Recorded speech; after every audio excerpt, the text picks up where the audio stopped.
अस्सलाम guys, welcome to my channel the chemistry world. जो हमने पिछला जो टॉपिक्स थे हमारे वो बहुत ज़्यादा यानी पीरियोडिक टेबल के बारे में थे।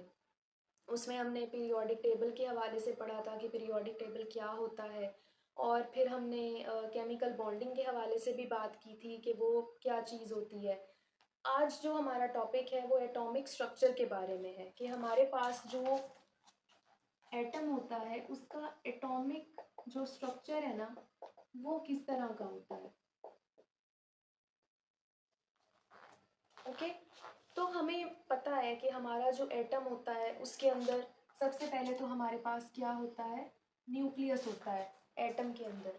ठीक है, फिर एटम के अंदर ना मुख्तलिफ क्या होते हैं, इस तरह का ना एटम का एक स्ट्रक्चर होता है कि उसके अंदर डिफरेंट यानी इस सर्कुलर जो मोशन है ना उसमें हमारे पास ऐसी एक चीज़ बनी होती है, तो उसे हम क्या कहते हैं, तो उसको हम कहते हैं शेल्स। ठीक है, शेल्स वो जगह होती है जहां हमारे पास कोई भी इलेक्ट्रॉन जो है वो प्रेजेंट हो सकता है। ठीक है, शेल्स में हमारे पास कोई भी इलेक्ट्रॉन क्या हो सकता है, प्रेजेंट हो सकता है। तो अब हमारे पास ये बेसिक एटम का स्ट्रक्चर है। अब जो शेल्स होते हैं ना उनके अंदर कुछ छोटे छोटे कंपार्टमेंट्स होते हैं जिन्हें हम क्या कहते हैं, सब शेल्स। ठीक है, तो ये हमारे पास एटम के दो जो हैं वो बेसिक कंपोनेंट्स हैं। एक तो न्यूक्लियस है, ठीक है, और दूसरा क्या है, एक है शेल और एक हमारे पास क्या है, सब शेल्स। अब हमारे पास एक और चीज होती है जिसे हम क्या कहते हैं, ऑर्बिटल। ऑर्बिटल हमारे पास क्या होता है, किसी भी कोई ऐसी space space where the chances of electron presence are 95%। Orbital हमारे पास वो जगह होती है जहां हमारे पास इलेक्ट्रॉन के मिलने के चांसेस 95% तक होते हैं। ठीक है, यानी हम ऑर्बिटल्स जो है वो हम शेल्स के बीच में होते हैं। जैसे फॉर एग्जांपल ये जो जगह होगी ना दो शेल्स के बीच में, ये ऑर्बिटल होगी। ठीक है, तो ये जो चीज़ है ये क्या होगी हमारे पास, मैं इधर लिख देती हूँ, ये चीज़ हमारे पास क्या होगी, ऑर्बिटल होगी। और इस जगह पे हमारे पास इलेक्ट्रॉन को ढूंढने की प्रोबेबिलिटी है या चांस है, वो क्या होगा, 95% तक होगा। ठीक है, तो ये हमारे पास ना बेसिक क्या है, इलेक्ट्रॉन का स्ट्रक्चर है।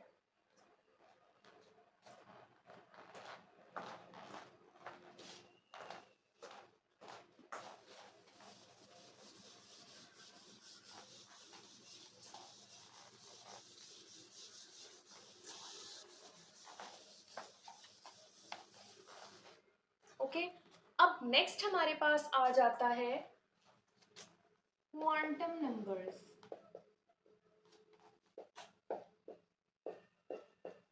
ओके, अब क्वांटम नंबर हमारे पास क्या होते हैं, क्वांटम नंबर हमारे पास बेसिकली, अच्छा आपने बोहर एटॉमिक मॉडल भी पढ़ा होगा केमिस्ट्री में। आपने श्रोडिंजर वेव इक्वेशन भी पढ़ी होगी जो हमें ये बताती है कि इलेक्ट्रॉन जो है वो क्या है, श्रोडिंजर वेव इक्वेशन बताती है कि इलेक्ट्रॉन जो है मुख्तलिफ कंपार्टमेंट्स में पाया जाता है और वहाँ हमारे पास जो इलेक्ट्रॉन है वो वेव की फॉर्म में होता है। ठीक है, और श्रोडिंजर वेव इक्वेशन से हाइड्रोजन स्पेक्ट्रम भी इंटरप्रेट किया गया है इलेक्ट्रॉन का। ठीक है, तो वो जो है वो यानी इस टॉपिक से रिलेटेड है, लेकिन उस पर मैं अलग से एक वीडियो बनाऊंगी। ये जो आपके पास टॉपिक है वो एटॉमिक स्ट्रक्चर में इम्पॉर्टेंट है, जो अब मैं पढ़ा रही हूँ क्वांटम नंबर्स। ओके, अगर हमने यानी किसी भी इंसान को ढूंढना हो तो हम उसको एड्रेस सबसे पहले पूछते हैं कि वो कहाँ रहता है, किस सिटी में रहता है, किस स्ट्रीट में रहता है। ठीक है, उसका घर का नंबर क्या है। ठीक है, ऐसे ही पूछते हैं ना, पूरा एड्रेस हम पता करते हैं कि अगर हमने किसी को ढूंढना है तो। उसी तरह अगर हमने किसी इलेक्ट्रॉन को ढूंढना है तो उसका एड्रेस हमें कैसे पता चलेगा? By the help of quantum numbers. Quantum numbers basically क्या होते हैं? Address of an electron.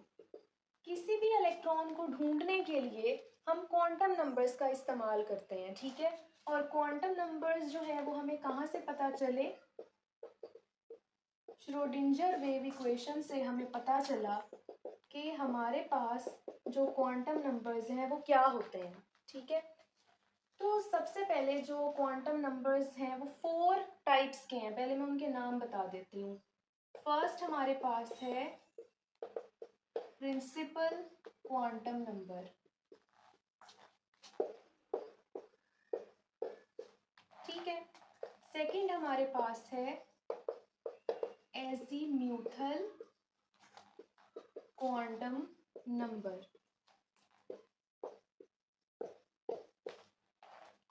Third हमारे पास है मैग्नेटिक क्वांटम नंबर।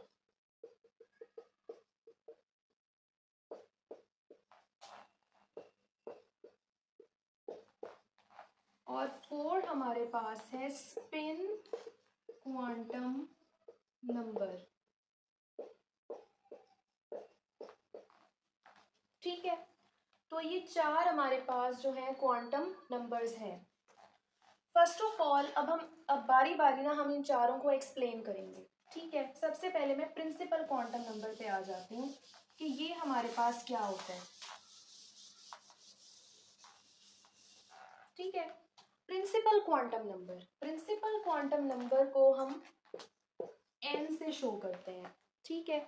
हमारे पास ना n से प्रिंसिपल क्वांटम नंबर शो होता है। n से हमारे पास क्या है कि प्रिंसिपल क्वांटम नंबर जो है हम n से क्यों शो करते हैं? क्योंकि प्रिंसिपल क्वांटम नंबर हमें बताता है नंबर ऑफ शेल्स के बारे में, कि हमारे पास जो है हमारा जो इलेक्ट्रॉन है वो किस शेल के अंदर है, ठीक है। हमारे पास अगर n की वैल्यू हो 1, यानी प्रिंसिपल क्वांटम नंबर की वैल्यू अगर 1 हो, तो इसका मतलब क्या है कि हमारा जो इलेक्ट्रॉन है वो पहले शेल में है, जिसे हम कौन सा शेल कहते हैं? के शेल, ठीक है। अगर n की वैल्यू हमारे पास 2 हो, ठीक है, तो हमें पता है कि दूसरा है n इज इक्वल टू 2, दूसरा नंबर है। तो इसका मतलब क्या है कि हमारे पास जो इलेक्ट्रॉन है वो l शेल में है, सेकेंड शेल को हम l शेल कहते हैं। नेक्स्ट हमारे पास अगर n इज इक्वल टू 3 हो, तो इसका मतलब हमारे पास जो इलेक्ट्रॉन है वो थर्ड शेल में है, जिसे हम m शेल कहते हैं, ठीक है। एंड सो ऑन जो है वो इस तरह चलता जाता है, ठीक है। तो ये हमारे पास है principal quantum number. Principal quantum number हमें ये बताता है कि हमारे पास जो हमारा इलेक्ट्रॉन है वो कौन से शेल में प्रेजेंट है, ठीक है। वो n शेल में, n इज इक्वल टू 1 है तो वो k शेल में होगा, n इज इक्वल टू 2 है तो वो l शेल में होगा हमारा इलेक्ट्रॉन, और अगर n इज इक्वल टू 3 है तो हमारा इलेक्ट्रॉन m शेल में होगा, ठीक है। अब प्रिंसिपल क्वांटम नंबर ने हमें बता दिया कि हमारे इलेक्ट्रॉन का शेल कौन सा है, ठीक है। अब हमारे पास सेकेंड क्वांटम नंबर आ जाता है,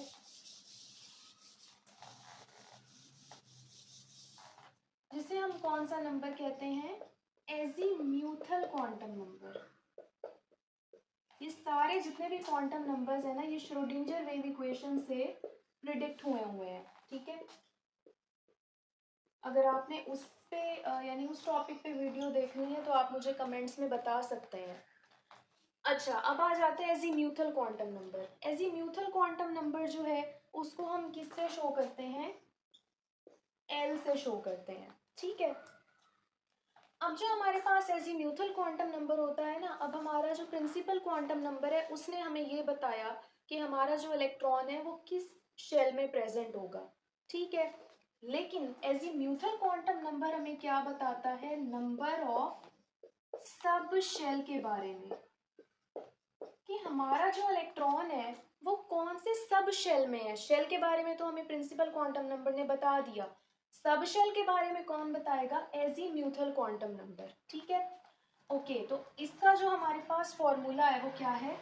L is equal to n-1। N हमने क्या अभी पढ़ा है, कौन है, प्रिंसिपल क्वांटम नंबर, ठीक है। तो जो एजीम्यूथल क्वांटम नंबर एल है ना, उसकी वैल्यू डिपेंड करती है एन के ऊपर, ठीक है। फॉर एग्जाम्पल अगर मैं कहूँ एन हमारे पास है 1, ठीक है, तो एन एल की वैल्यू कितनी होगी, n-1, तो यानी 1 - 1 इज इक्वल टू 0, एल की वैल्यू है 0, ठीक है। तो हमारे पास इसका मतलब क्या है, एल की वैल्यू है 0। अच्छा, मैं आपको एक और चीज़ भी बतानी थी कि जो एन की वैल्यूज होती हैं ना, वो 1 2 3 सो ऑन इस तरह होती हैं। एन की वैल्यू में 0 नहीं होता, इसमें 1 से नंबरिंग स्टार्ट होती है और सो ऑन चलती जाती है। जो एल की वैल्यू होती है ना, वो 0 से स्टार्ट है, 0 1 2 3 सो ऑन, ठीक है। एल की वैल्यू में 0 होता है, ठीक है। तो अब आपको सही पता चलेगा। अब हमारे पास एन की वैल्यू है 1, इसका मतलब अभी मैंने बताया था हमारा जो इलेक्ट्रॉन है वो के शेल में है, ठीक है। एल की वैल्यू है 0, एन की वैल्यू 1 है तो एल की वैल्यू 0, यानी हमारा जो इलेक्ट्रॉन है वो के शेल में है और पहले सब शेल में है। और पहला सब शेल कौन सा है, एस सब शेल, ठीक है। हमारा जो इलेक्ट्रॉन है वो किस में है, एस सब शेल में, ठीक है। ये पहला शेल है जो कि एस है। इसकी शेप हमारे पास इस तरह की होती है, सर्कुलर, ठीक है। उसके बाद अगर एन की वैल्यू है 2, तो हमें पता है हमारा जो इलेक्ट्रॉन है वो एल शेल में है। लेकिन एल की वैल्यू कितनी होगी, एल इज इक्वल टू होगा 1, क्योंकि n-1 के हिसाब से। इसका मतलब हमारा जो इलेक्ट्रॉन है वो दूसरे सब शेल में है जो कि है पी सब शेल, ठीक है। इसकी डम्बेल शेप होती है इस तरह की, ठीक है। नेक्स्ट हमारे पास है n इज इक्वल टू 3। इसका मतलब क्या है, हमारा जो इलेक्ट्रॉन है वो m शेल में प्रेजेंट है और l की वैल्यू क्या होगी 2, यानी कि हमारा जो इलेक्ट्रॉन है वो तीसरे सब शेल में प्रेजेंट है जो कि हमारे पास होता है d सब शेल। इसकी जो शेप होती है ना वो कॉम्प्लिकेटेड होती है, यानी वो इस तरह की होती है, ठीक है। यानी वो इतनी कॉम्प्लिकेटेड है कि हम उसे ड्रॉ नहीं करते।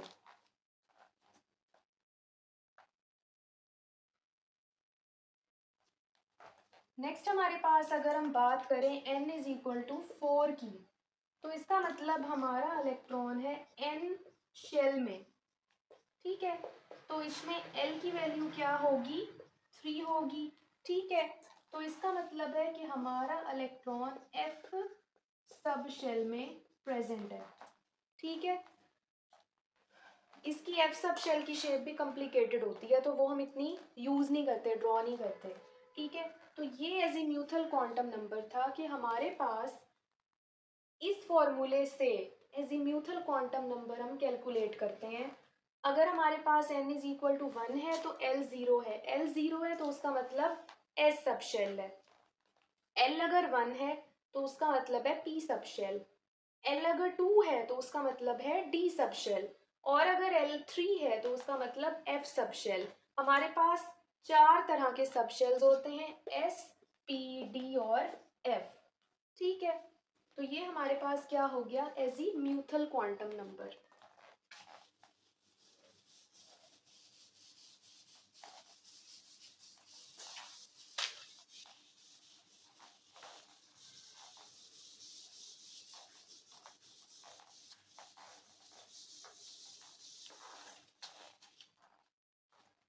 अब जो थर्ड हमारे पास क्वांटम नंबर है वो है magnetic quantum number.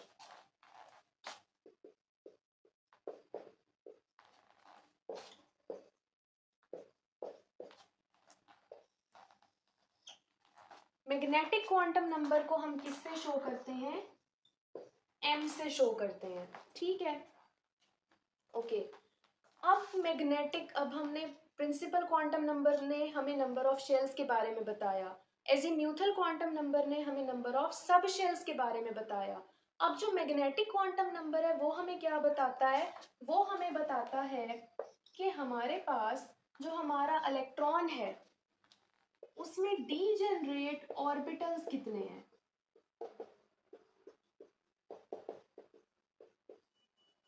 Degenerate orbitals कितने हैं वो हमें मैग्नेटिक क्वांटम नंबर से पता चलता है। अब डीजेनरेट ऑर्बिटल्स क्या होते हैं, डीजेनरेट ऑर्बिटल्स वो ऑर्बिटल्स होते हैं जहां सेम एनर्जी होती है इलेक्ट्रॉन्स की।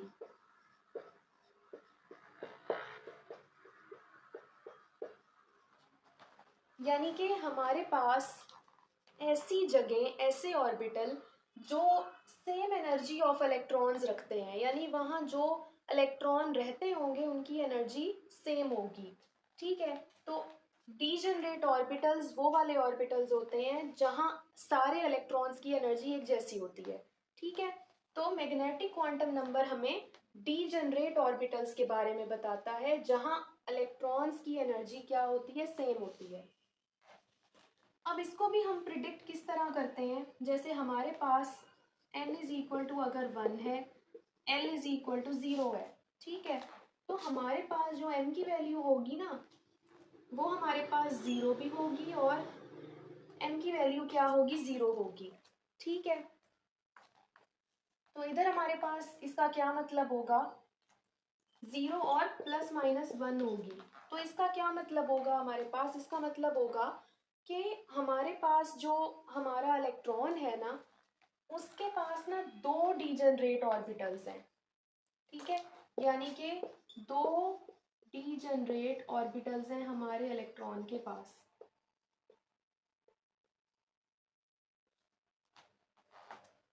ठीक है, तो यानी उन डीजनरेट ऑर्बिटल्स में जो इलेक्ट्रॉन्स होंगे, इन दो डीजनरेट ऑर्बिटल के जो इलेक्ट्रॉन्स होंगे उनकी एनर्जी क्या होगी, सेम होगी।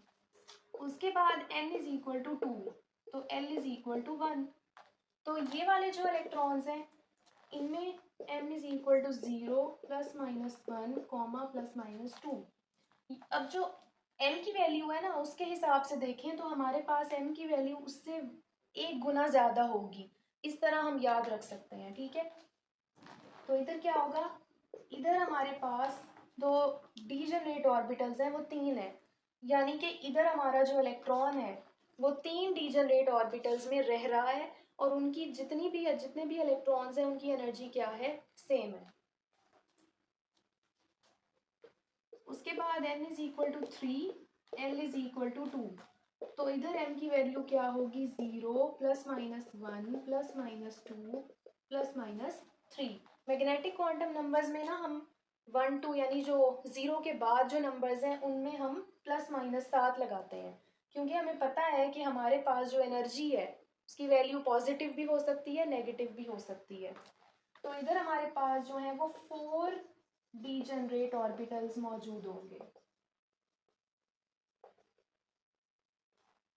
ठीक है, तो ये हमारे पास क्या है, यानी अब इधर अगर हम पूरी इस लाइन को देखें ना तो हमें पता चल जाएगा कि हमारा जो इलेक्ट्रॉन है वो k शेल में है, s सब शेल में है और उसके पास ना दो डीजनरेट ऑर्बिटल्स हैं, m की वैल्यू 2 है। यानी अगर वो k में है, s और k में यानी उसका घर है और उसके पास ना दो डीजनरेट ऑर्बिटल्स हैं। ठीक है, जहाँ वो रह रहा है तो उसके साथ वाले इलेक्ट्रॉन्स की एनर्जी क्या है, सेम है उसी की तरह। ठीक है, ओके, अब इसमें जो मैग्नेटिक क्वांटम नंबर है ना इससे अब हम ये देख लेते हैं कि हमें ये कैसे पता चलता है कि हमारे पास ना कौन से सब शेल में कितने इलेक्ट्रॉन हो सकते हैं। ठीक है, तो ये हम देख लेते हैं।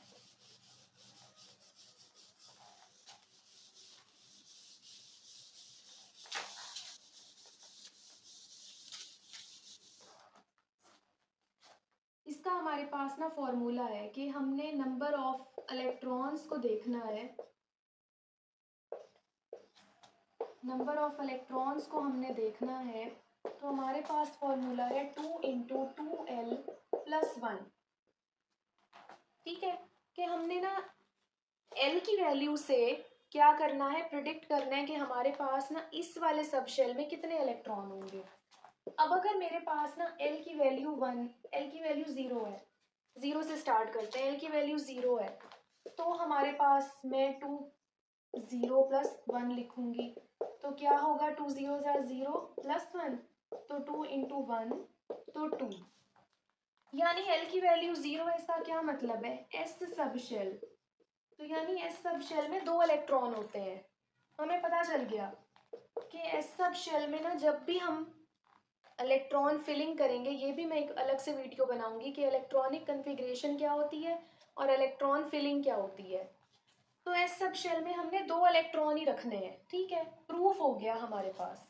नेक्स्ट आ जाता है, अगर L की वैल्यू क्या हुई, 1 हुई, तो हमारे पास कौन सा सब शेल होगा, P सब शेल, तो इधर 1 की वैल्यू आ जाएगी, ठीक है, तो 2 1 जार, इधर आ जाएगा 2, 2 1 जार, 2 प्लस 1 3, 3 2 जार 6, यानी कि P सब शेल में हमने हमेशा 6 इलेक्ट्रॉन्स रखने हैं, ठीक है। उसी तरह अगर L की वैल्यू हो गई 2, ठीक है, यानी हमारे पास आ गया D सब शेल, तो इधर हम 2 लगा देंगे, 2 2 जार, हमारे पास आ जाएगा 4, और 4 प्लस 1 5, और 5 2 जार 10, तो इसका मतलब D सब शेल में होते हैं 10 इलेक्ट्रॉन, ठीक है।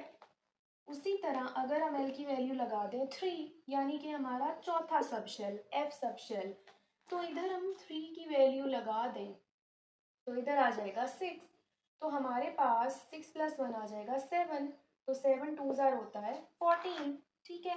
तो यानी हमारे पास जो F सब शेल है उसमें हमारे पास 14 इलेक्ट्रॉन्स होते हैं, ठीक है। तो L की वैल्यू देखते हुए हमें पता चल जाता है कि हमने अपने सब शेल्स में कितने इलेक्ट्रॉन्स रखने हैं। S में हम हमेशा 2 इलेक्ट्रॉन्स रखते हैं, P में हमेशा हम 6 इलेक्ट्रॉन्स रखते हैं, D में हमेशा हम 10 इलेक्ट्रॉन्स रखते हैं, और F में हम 14 इलेक्ट्रॉन्स रखते हैं, ठीक है। तो ये हमारे पास नंबर ऑफ इलेक्ट्रॉन्स की वैल्यू हो गई, और मैग्नेटिक क्वांटम नंबर मैंने आपको बता दिया। नेक्स्ट हमारे पास आ जाता है स्पिन क्वांटम नंबर।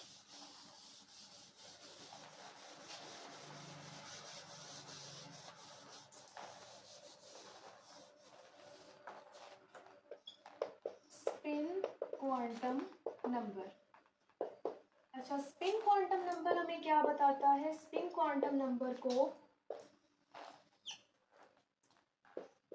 एस से शो करते हैं हम, ठीक है। स्पिन क्वांटम नंबर हमें क्या बताता है कि हमारे पास ना अब इलेक्ट्रॉन जो होता है ना, 1925 में ना 2 साइंटिस्ट थे, ठीक है, उन्होंने ये प्रिडिक्ट किया था कि हमारे पास जो इलेक्ट्रॉन होता है ना, वो भी अपने एक्सिस के इर्द गिर्द क्या करता है, रोटेट करता है, जैसे हमारी अर्थ है, ठीक है, हमारी अर्थ जो है वो सन के इर्द गिर्द भी रोटेट करती है, यानी सर्कुलर मोशन में मूव करती है, और अपने एक्सिस के इर्द गिर्द भी रोटेट करती है, ठीक है। तो जो 2 साइंटिस्ट थे ना, उन्होंने ये कहा था कि हमारे पास जो इलेक्ट्रॉन होता है वो भी इसी तरह होता है, वो अपने ऑर्बिट के इर्द गिर्द भी क्या करता रहता है, रोटेट करता रहता है, ठीक है, इस तरह। ये इलेक्ट्रॉन है ना, तो इस तरह क्या करता है, रोटेट करता है अपने ऑर्बिट के इर्द गिर्द, अपने एक्सिस के इर्द गिर्द, ठीक है। तो उन्होंने ये कहा था, तो अब ये जो इलेक्ट्रॉन स्पिन कर रहा है, ये स्पिन होता है, स्पिन मोशन, तो ये ना क्लॉकवाइज भी हो सकता है, ठीक है, और ये हमारे पास ना एंटी क्लॉकवाइज भी हो सकता है। ये जो इलेक्ट्रॉन का स्पिन है ये क्लॉकवाइज भी हो सकता है और एंटी क्लॉकवाइज भी हो सकता है, ठीक है। तो अब इसी स्पिन के बारे में, यानी अब इलेक्ट्रॉन का स्पिन जो है वो कुछ सब शेल्स में क्लॉकवाइज होता है, कुछ में एंटी क्लॉकवाइज होता है, ठीक है, और कुछ में दोनों तरह से होता है। तो उस चीज को, जो चीज एक्सप्लेन करती है ना, वो स्पिन क्वांटम नंबर है। स्पिन क्वांटम नंबर हमें इलेक्ट्रॉन के स्पिन के बारे में बताता है कि वो क्लॉकवाइज रोटेट कर रहा है या एंटी क्लॉकवाइज रोटेट कर रहा है, ठीक है। तो अब हमारे पास ना n की वैल्यू होती है 1, ठीक है, l की वैल्यू हो गई 0, ठीक, और हमारे पास m हो गया 0 प्लस माइनस 1, ठीक है। तो अब हमारे पास इधर s की वैल्यू हम किस तरह से शो करेंगे, जो स्पिन क्वांटम नंबर है उसकी वैल्यू हम क्या करेंगे, l की वैल्यू से देखेंगे, एल जो है वो एस सब शेल है, ठीक है। तो हमारे पास ना इधर एक ही स्पिन होगा, +1/2 -1/2। जो स्पिन क्वांटम नंबर है ना उसकी यही दो वैल्यूज होती हैं, +1/2 और -1/2, ठीक है। प्लस का मतलब होता है क्लॉकवाइज स्पिन है, माइनस का मतलब होता है एंटी क्लॉकवाइज स्पिन है। उसी तरह अगर n की वैल्यू है 2, l की वैल्यू है 1 और हमारे पास जो m है वो है 0 +-1 +-2, तो यहाँ जो s की वैल्यू है वो क्या होगी, +-1/2, ठीक है। अब इधर क्या है, इधर हमारे पास ना p सब शेल भी प्रेजेंट है, तो क्या हुआ, अब इसमें आके क्या, अच्छा अब हम क्या करते हैं, हम जैसे जैसे हमारे पास सब शेल्स इंक्रीज होते जाते हैं ना, अब हमने ये भी देखना है कि n की वैल्यू भी बढ़ रही है। n की वैल्यू है 2, ठीक है। जो स्पिन क्वांटम नंबर होता है ना वो इन दोनों वैल्यूज पे डिपेंड करता है, ठीक है। अब हमने ये देखना है कि हमारे पास ना n की वैल्यू है 2, ठीक है, लेकिन हमारे पास जो l है वो 1 है, यानी कि p सब शेल, ठीक है। लेकिन p के साथ हम s की वैल्यू भी उधर देखेंगे, जैसे इस तरह कि अब हमने इधर क्या किया है, इधर n की वैल्यू 1 थी पिछले केस में, लेकिन हमारे पास जो सब शेल था वो s था, यानी एक सब शेल था। s से पहले तो कोई सब शेल नहीं था ना, s अकेला था, तो इसलिए इधर हमने s सब शेल, एक सब शेल है लेकिन n की वैल्यू 1 है तो एक ही स्पिन हो रहा है, ठीक है। लेकिन इधर हम क्या देखेंगे, n की वैल्यू है 2, इधर p सब शेल है, लेकिन p सब शेल से पहले भी तो एक सब शेल है ना जो कि s है, तो इधर हम दोनों की वैल्यूज लिखेंगे, s की भी और p सब शेल की भी। इधर सिर्फ s सब शेल की वैल्यू थी, ठीक है। नेक्स्ट हमारे पास आ जाता है n = 3, l = 2, यानी कि d सब शेल, m = 0 +-1 +-2 +-3।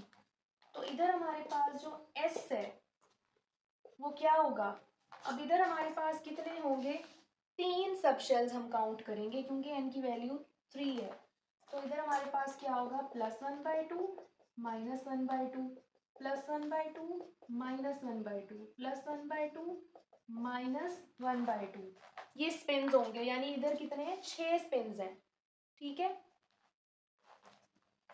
उसी तरह n की वैल्यू है 4, l की वैल्यू है 3, m की वैल्यू होगी 0 +-1 +-2 +-3 और +-4, ठीक है।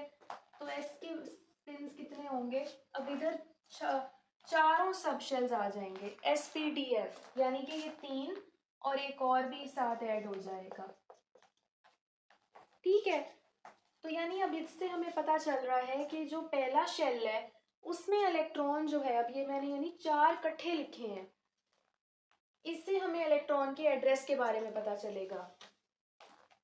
अब मैं इलेक्ट्रॉन के नंबर भी लिख रही हूँ, इधर 2 इलेक्ट्रॉन होंगे, इधर हमारे पास ना 6 इलेक्ट्रॉन और 2 इलेक्ट्रॉन्स किसके, s सब शेल के, इधर d सब शेल है तो 2 इलेक्ट्रॉन्स, ठीक है, 6 इलेक्ट्रॉन्स और 10 इलेक्ट्रॉन्स, ठीक है। और इधर 2 इलेक्ट्रॉन्स, 6 इलेक्ट्रॉन्स, 10 इलेक्ट्रॉन्स और 14 इलेक्ट्रॉन्स, क्योंकि हमारे पास क्या है, शेल्स के हिसाब से मैं देख रही हूँ इलेक्ट्रॉन्स को भी, तो इधर हमारे पास है n1 यानी कि k शेल, इधर है k शेल, इधर l शेल, इधर m और इधर n शेल, ठीक है। हमारा इलेक्ट्रॉन जो हमारे 2 इलेक्ट्रॉन्स हैं वो किस में हैं, k शेल में है, s सब शेल में है, ठीक है।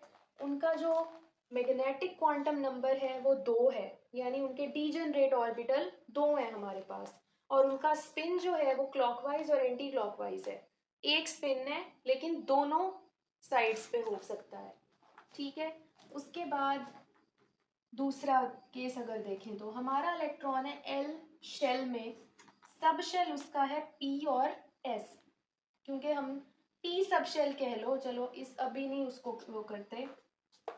पी सब शेल है इलेक्ट्रॉन का, 6 इलेक्ट्रॉन है पी सब शेल में, यानी 6 इलेक्ट्रॉन्स की बात हो रही है। और उनके स्पिन कितने हैं? दो स्पिन्स देंगे वो, और दोनों टाइप्स के देंगे, क्लॉकवाइज भी एंटी क्लॉकवाइज भी। उसी तरह आगे इधर एम शेल में है हमारे इलेक्ट्रॉन्स, डी सब शेल्स में है, उनके 4 डीजनरेट ऑर्बिटल्स हैं, ठीक है। और उनके जो स्पिन्स हैं वो कितने हैं? 3 स्पिन्स हैं उनके, ठीक है। और यानी 2 टाइप्स के। इधर हमारा इलेक्ट्रॉन एन शेल में है, एफ सब शेल में है, ठीक है। इधर हमारे पास उसके 5 डीजनरेट ऑर्बिटल्स हैं, ठीक है। और इधर उनका उसका जो स्पिन है वो 4 तरह के स्पिन्स दे सकता है, और दोनों टाइप्स के, ठीक है। तो इससे हमें पूरा इलेक्ट्रॉन का एड्रेस पता चल गया ना। मैंने पहले कहा था कि क्वांटम नंबर जो है वो इलेक्ट्रॉन का एड्रेस हमें बताते हैं, ठीक है। तो इससे हमें वाजिया पता चल रहा है कि हमारा इलेक्ट्रॉन एटम के अंदर किस जगह पर होगा, ठीक है। मुझे उम्मीद है कि आपको ये वीडियो पसंद आई होगी। लाइक शेयर सब्सक्राइब ज़रूर करें इस वीडियो को, और मुझे कमेंट्स में बताया करें कि आपको कौन कौन सी वीडियोस चाहिए, ठीक है, ताकि मैं वो वाली वीडियोस बनाऊं। क्योंकि मुझे बिल्कुल भी मोटिवेशन नहीं आता वीडियोस बनाने में। आप लोग मुझे जब तक मोटिवेट नहीं करेंगे मुझे मोटिवेशन नहीं आएगा, ठीक है। तो कमेंट्स में आप मुझे लाजमी बताया करें कि आपने कौन सी वीडियोस देखनी है केमिस्ट्री के हवाले से, ठीक है। तब तक के लिए अल्लाह हाफिज़।